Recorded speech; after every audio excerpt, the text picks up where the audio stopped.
साहित्य निधि में आज सुनिए साहित्य के देदीप्यमान सितारे कमलेश्वर जी की लिखी हुई कहानी तलाश। उसने बहुत धीरे से दरवाजे को धक्का दिया। वो भीतर से बंद था। जब तक वो सोई थी तब तक बीच वाला दरवाज़ा बंद नहीं किया गया था। भिड़े हुए दरवाजे की फांक से रोशनी का एक आरा सा गिरता रहा था। रोशनी मोमिया कागज़ से झिलमिलाती रही थी और उस झीनी लकीर में सिगरेट का धुआं तरह तरह के पैटर्न बना रहा था। बहुत देर तक उन अक्सों को देखती रही थी। अपना दरवाज़ा खोलकर वो बरामदे में निकल आई। उसने उनके कमरे के बाहर वाले दरवाजे को हल्के से छुआ। वो खुला हुआ था। खामोशी से वो जीने में उतरी। गली का दरवाज़ा भी बंद नहीं था। उससे कुछ शंका हुई। मम्मी बिना कुछ कहे इतने सवेरे कहाँ निकल गईं? मम्मी के पास काम भी बहुत था। मिस्टर चंद्रा कई रजिस्टर लेकर आए थे। 10 या 10:30 बजे तक तो उसने दोनों को कॉफ़ी पिलाई थी। 11 साढ़े 11 बजे वो खुद सोई थी। वो प्याले ले जाने के इंतज़ार में कुछ देर वहीं कमरे में रुकी रही थी। मम्मी ने कहा, तू सो जा सुबी, हमें तो भी 2-3 घंटे लग जाएंगे। जीने से वो फिर ऊपर बरामदे में आ गई। आहिस्ता से उसने उनके कमरे का दरवाज़ा खोला। नीचे कालीन पर रजिस्टर बिखरे हुए थे। लाल नीली पेंसिलें पड़ी हुई थीं। कार्बन का डिब्बा पड़ा हुआ था। नीली और लाल दवातें और होल्डर रखे थे। कॉफ़ी के एक प्याले में जली हुई तीलियाँ, राख और सिगरेटों के बदरंग टुकड़े पड़े थे। मम्मी शायद बहुत थक गई थीं। वो पलंग पर बेखबर सो रही थीं। जूड़े के पिन सिरहाने रखे हुए थे। दाहिनी तरफ वाले तकिए पर एक हल्का सा गड्ढा था। पलंग की सिरहाने वाली पाटी पर एक सिगरेट दबाकर बुझाई गई थी। टुकड़ा नीचे पड़ा था। उनके चेहरे पर बेहद मासूमियत थी। उतना ही धुला धुला सा चेहरा था जितना सुबह उठकर मुंह धोने के बाद निखर आया करता था। साथ साथ चाय पीते वक्त वो अक्सर बहुत लगाव से उनके चेहरे को देखा करती थी। ओस में धुले हुए कमल सी ताजगी उभर आया करती थी मम्मी के चेहरे पर। पता नहीं ऐसा क्या था मम्मी के चेहरे में कि वो डूबी डूबी सी देखती रह जाती थी। वो चुपचाप उनके कमरे से निकल आई थी। अपने कमरे में आकर उनके जागने का इंतज़ार करती रही थी। कुछ ही देर बाद उनके कमरे में कुछ आहट हुई थी और उसे लगा कि मम्मी ने बरामदे वाले दरवाजे की चटकनी बहुत आहिस्ता से बंद की थी और उतने ही धीमे से बीच वाले दरवाजे की चटकनी खोली थी।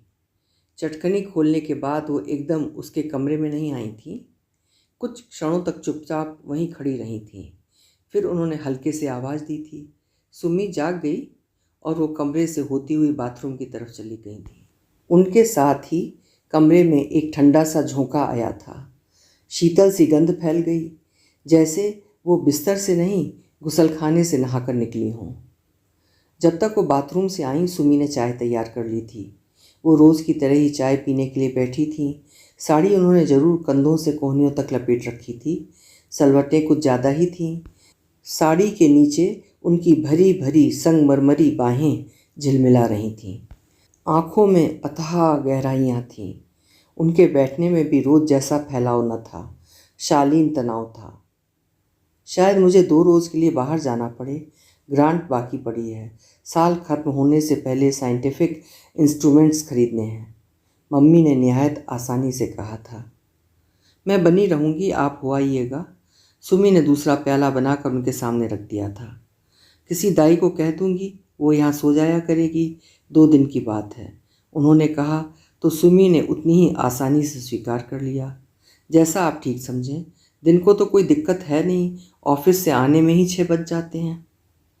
इस मामले में ये घर बहुत सेफ है, उन्होंने कहा तो सुमी ने उत्साह से जोड़ दिया, ये तो सही है, डर बिल्कुल नहीं लगता। और वे दोनों अपने अपने काम पर जाने के लिए तैयार होने लगी थी। अपने कपड़े निकालते हुए वो देख रही थी कि मम्मी कुछ उलझन में हैं। बार बार वो ब्लाउज़ों को निकाल कर देख रही हैं। आखिर उन्होंने बाहाँ वाला एक ब्लाउज़ निकाल लिया था। उनके पास वो शायद इकलौता था। उसके साथ की कोई साड़ी भी नहीं थी। वो हमेशा स्लीवलेस ही पहनती थी। जैसे तैसे उन्होंने कंट्रास्ट बना लिया था। उसे कुछ अटपटा सा लगा। मम्मी की खुली हुई बाहें सचमुच बहुत खूबसूरत और सुडौल लगती थीं। कभी कभी तो उसे स्वयं उनकी बाहों से ईर्ष्या होती थी। फिर वो ड्रेसिंग टेबल पर चली गई और उसने देखा कि वो बैठकर बाहों की पिछली ओर एक निशान पर बेस क्रीम लगा रही थीं। शायद वहाँ पर कोई नील था और उन्होंने बाहों वाला ब्लाउज पहन लिया था। एक क्षण के लिए सुमी को वो कुछ ज़्यादा उम्र की दिखाई दी थी, पर वो टोकना नहीं चाहती थी। तैयार होकर वो बस के आने का इंतज़ार करने लगी थी। कॉलेज की बस से स्टाफ के लोग भी जाया करते थे। वो बारजे पर कुछ इस तरह खड़ी इंतज़ार कर रही थी जैसे स्कूली बच्चे करते हैं। सुमी ये सब देखती रही। जब वो छोटी थी तब भी उसे अपनी मम्मी बहुत सुंदर लगती थी। उनके सुडौल हाथ पैर, तराशे हुए नक्श और ताजगी, उनमें ऐसी ताजगी थी जो उम्र के साथ खिलती आई थी। उसकी किसी मित्र ने उन्हें देखकर माँ नहीं समझा था, ज़्यादा से ज़्यादा बड़ी बहन ही माना था। उनका रख रखाव भी ऐसा था कि अपने तन को उन्होंने बिगड़ने नहीं दिया था। उनमें वही लोच और नरमी थी जो सुमी को अपने में लगती थी। उनके तन से ऐसी अछूती गंध फूटती थी जो सबको अपनी तरफ खींचती है। महीने में एक बार तो उनका तन इतना तेज महकता था कि सुमी बार बार किसी न किसी बहाने से उनके कंधों पर अपना सिर रख देती थी। तब जैसे गंध का एक झरना बहने लगता था। 2 कमरों का घर उस घाटी सा गमकने लगता था जिसमें कस्तूरी मृग आ गया हो। फिर 2-3 दिनों बाद वो गंध धीरे धीरे डूबने लगती थी। बस आई और मम्मी चली गई। सुमी उन्हें जाते हुए देखती रही। बस में स्टाफ के लोग थे और कॉलेज की कुछ लड़कियां भी। उनके जाते ही वो अकेली रह गई थी। एकाएक उसे लगा था जैसे सुमी ही बाहर चली गई थी और वो मम्मी की तरह घर में रह गई हो। अकस्मात उसने अजीब तरह की जिम्मेदारी महसूस की और उनके कमरे में जाकर उसने सब सामान करीने से लगाना शुरू कर दिया था। रजिस्टर और कॉपियाँ बटोर कर एक और छोटी मेज पर रख दी। बिस्तर झाड़ कर कवर कर दिया। बिस्तर झाड़ते वक्त ज़रूर एक अव्यक्त सी तकलीफ़ उसे हुई थी और लगा था कि मम्मी की चीज़ें छूने का उसे कोई अधिकार नहीं है। फिर कमरे में खड़े खड़े फ्रेम में वो तस्वीरें देखती रही थी जिसमें पापा और मम्मी के साथ नन्ही सी वो बैठी हुई है। न जाने क्यों वो उस तस्वीर को उठा लाई और उसे अपने कमरे में रखकर उस जगह मम्मी के कमरे में वो तस्वीर रखाई थी जिसमें सागर उमड़ रहा था और ऊंचे आसमान में जल पक्षी उड़ रहे थे। उसे वक्त का ख्याल भी नहीं रहा था। एक बक्सा खोलकर उसने पापा की वो डायरी निकाली थी जिसमें वो हर महत्वपूर्ण घटना को नोट किया करते थे। उसमें रिश्तेदारों के कुछ पते, कुछ हिसाब और जन्म तिथियाँ लिखी हुई थीं। मम्मी की जन्म तिथि भी थी और उसकी भी। देखा तो एकाएक देखती रह गई। मम्मी कुल 19 बरस बड़ी हैं। 20 की वो और 39 की मम्मी। मम्मी का जन्मदिन तब से मनाया ही नहीं गया।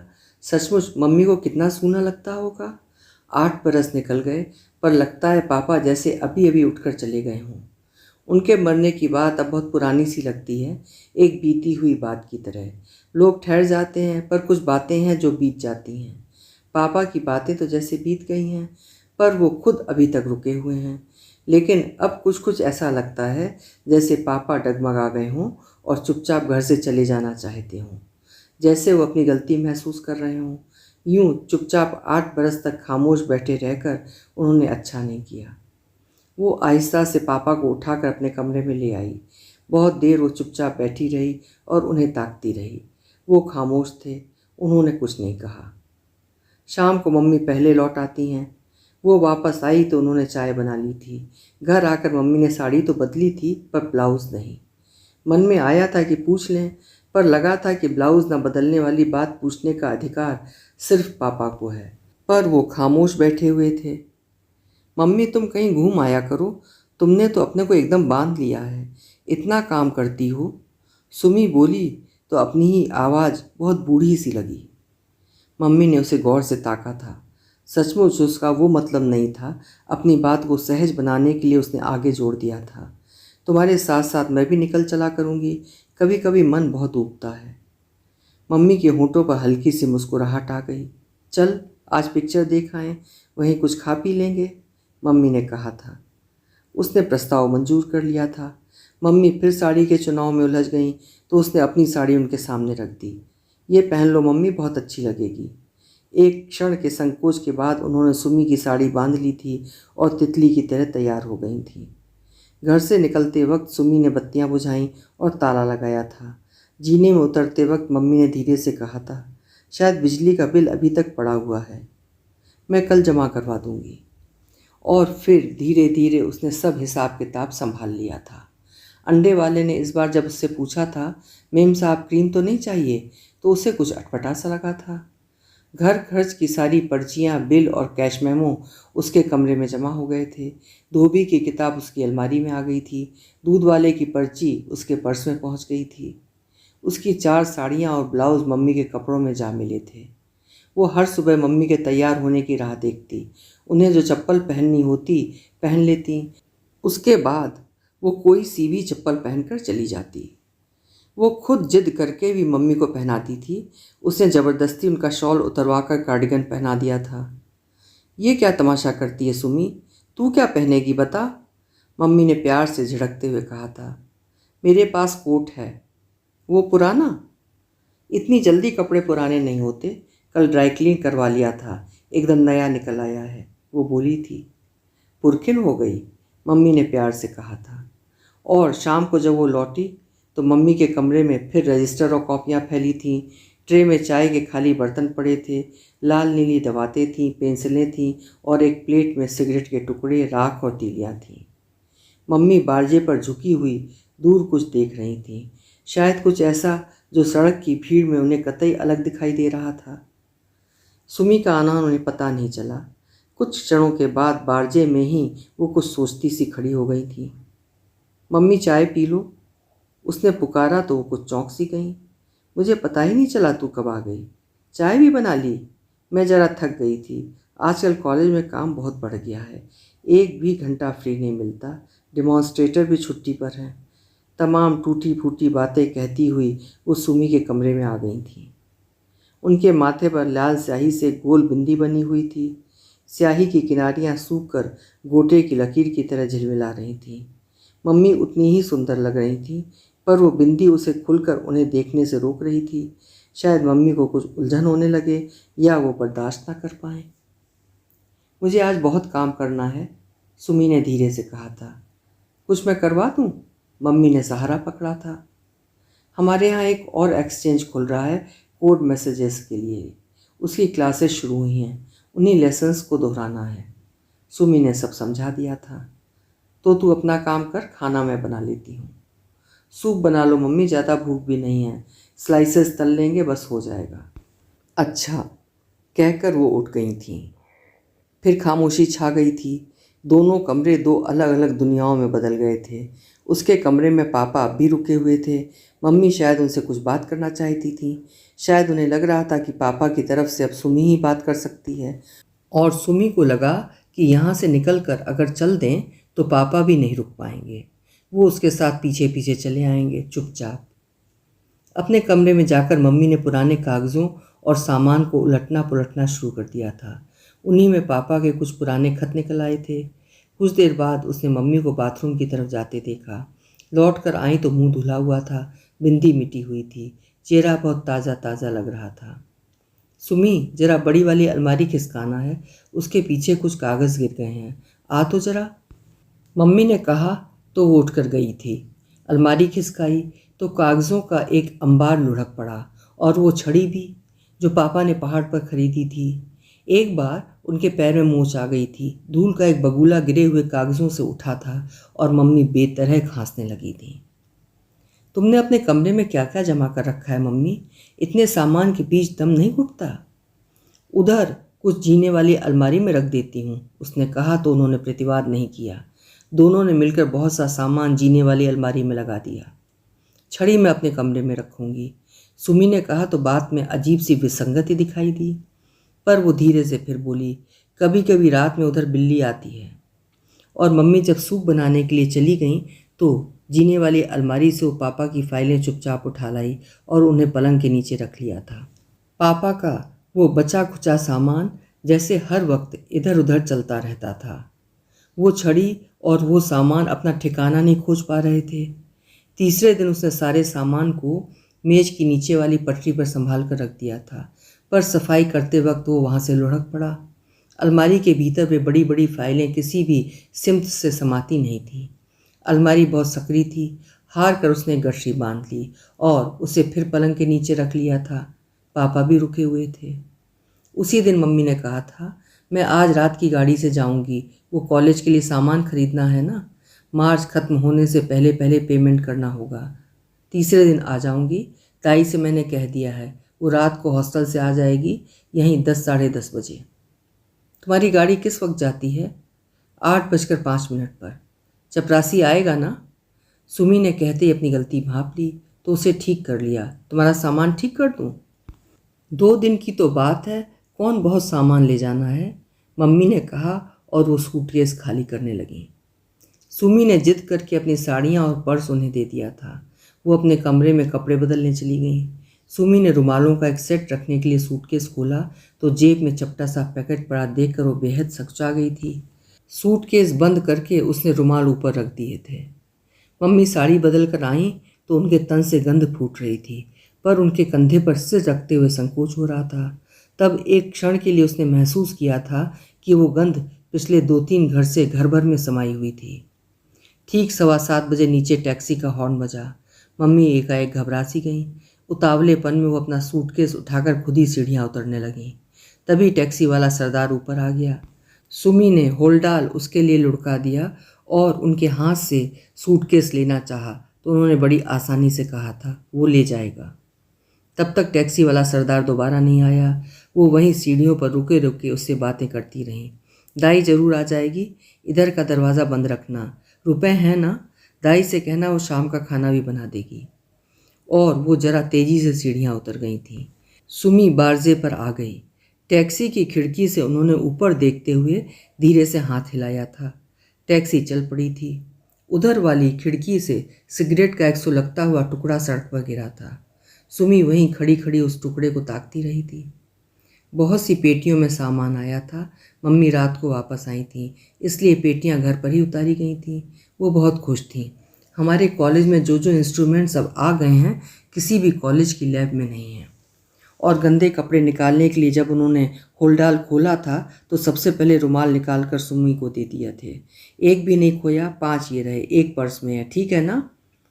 मलगुजे रुमालों से उड़ा उड़ा सेंट महक रहा था। एक साड़ी के साथ ऊनी मोजा झांक आया तो मम्मी ने वो साड़ी होलडाल की जेब में दबाते हुए कहा, फिर निकाल लेंगे जब धोबी आएगा, और उसे लपेट कर पलंग के नीचे सरका दिया था। उन दोनों के बीच पानी का एक रेला आ गया था। वे सिर्फ किनारों की तरह समानांतर खड़ी रह गई थीं और कभी कभी मम्मी उसे देखकर ऐसे घबरा उठती थीं जैसे पापा आ गए हों, और वो मम्मी को देखकर ऐसे अकुला उठती थी जैसे पापा चले गए हों।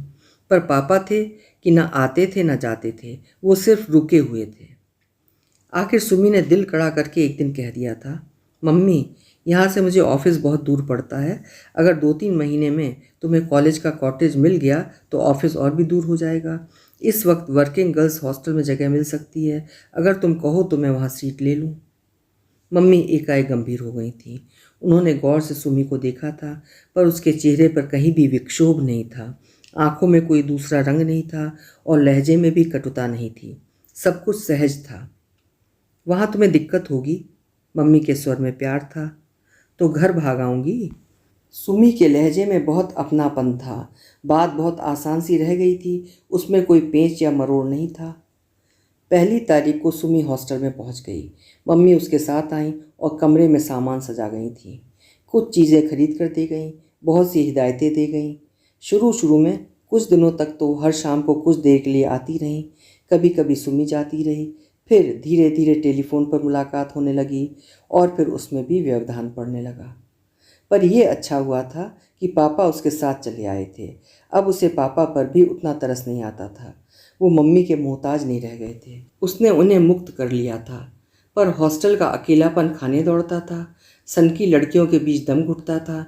लगता था कि ये सब भी पापा की तरह ही कहीं ना कहीं रुकी हुई थी। एक दिन वो बहुत अकेली थी तो पापा के कागज़ पत्तर खोल कर बैठ गई। डायरी खोली तो देखते देखते नज़र पड़ी मम्मी के जन्मदिन पर। पापा ने बड़े प्यार से मम्मी के बारे में कुछ लिखा था। जीवन भर सुख देने की शपथ खाई थी। 11 बरस पहले उन्होंने वो सब लिखा था। उसे बड़ी शांति मिली थी। पापा की तरफ से उसने उन्हीं की इच्छा पूरी कर दी थी। उसने तारीख देखी, 3 दिन बाद मम्मी 40 की हो रही थी और वो मम्मी के जन्मदिन पर बहुत सुबह सुबह ही नरगिस के फूलों का गुच्छा लेकर पहुंची थी। वहाँ पहुंचकर एकाएक वो असमंजस में पड़ गई थी। इस वक्त आकर उसने अच्छा नहीं किया। शायद मम्मी को उलझन हो, उसका इस तरह आना खल जाए। उसे कल फ़ोन कर देना चाहिए था, लेकिन लौटते भी नहीं बन रहा था। उसने धीरे से दरवाजे पर दस्तक दी। आई, मम्मी की आवाज़ थी। उन्होंने दरवाज़ा खोला तो सुमी ने नरगिस के फूल लिए लिए ही उन्हें प्यार से बाहों में कस लिया था, फिर हाथों में पकड़ा दिए थे। मम्मी ने एक बार सुमी को देखा था, फिर फूलों को, और सोचती सी बोली थी, तेरे पापा भी यही फूल लाते थे। फिर अपने को संभालते हुए वो जल्दी जल्दी गईं और चाय बना लाई थी। प्याला बनाकर उन्होंने सुमी के आगे बढ़ा दिया था। चाय पीते हुए दोनों ही अपनी अपनी जगह बहुत अलग अलग सी एक दूसरे को देख लेती थीं। आखिर मम्मी ने धीरे से पूछ लिया था, सुमी, वहाँ कोई दिक्कत तो नहीं? ना मम्मी, बस कभी कभी बहुत सन्नाटा सा लगता है। यहाँ भी बहुत लगता है, मम्मी ने कहा था। फिर वो कुछ सकुचाई सी देखती रही थी, फिर अपने में उलझती हुई बोली थी, घर में नाश्ता भी तो नहीं है, तुझे क्या कराऊं? अंडे वाला नहीं आया अभी? उसे छुड़ा दिया था। मम्मी की आंखें शायद हल्की सी नम हो आई थी। वो इधर उधर देखने लगी, फिर अपने पर ही हंसती हुई सी उठी थी। कुछ और सहारा न पाकर मेज पर रखे कैलेंडर को देखने लगी थी। हंसते हंसते ही बोली थी, जब से तू गई तारीख ही नहीं बदली, ख्याल ही नहीं रहा। और सुमी चाहते हुए भी कुछ कह नहीं पा रही थी। उसे लग रहा था कि चलने के लिए उठने से पहले वो ज़्यादा से ज़्यादा पूछ पाएगी तो यही कि मम्मी कितना बज गया है। अभी आप सुन रहे थे कमलेश्वर जी की लिखी हुई कहानी तलाश।